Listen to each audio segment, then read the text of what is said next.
All right, to make our cave art creations, we are going to do that by using a dice game to create our compositions. What I have here is a little chart, and the first thing you're going to do is do your color scheme. The number you roll will be the colors that you use. Second up, the animal, the same thing goes. The number you roll will be the number you create. Make sure when you're doing this, though, that you're leaving enough room to have 5 figures interacting. So next up, we're going to be rolling our paper, crumbling it, and uncrumbling it again until we get a nice, smoother texture that you'll feel. These crinkles in the paper will simulate the cave wall texture and provide a resistance to our pastels that wouldn't happen on flat paper. After our paper is texturized, we can brush a light pastel gently over to give it more dimension.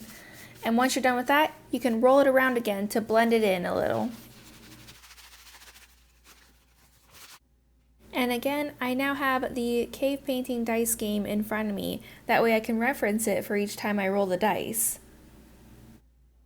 The colors you get may not be exact to the colors on the chart, but just try and match the colors as best as you can.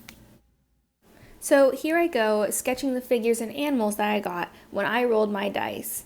Make sure that when you're doing this, that you leave just enough room so that you can fit all 5 figures onto your paper. It's okay if some are bigger or smaller than the other figures shown, to make sure that all of them fit on the paper.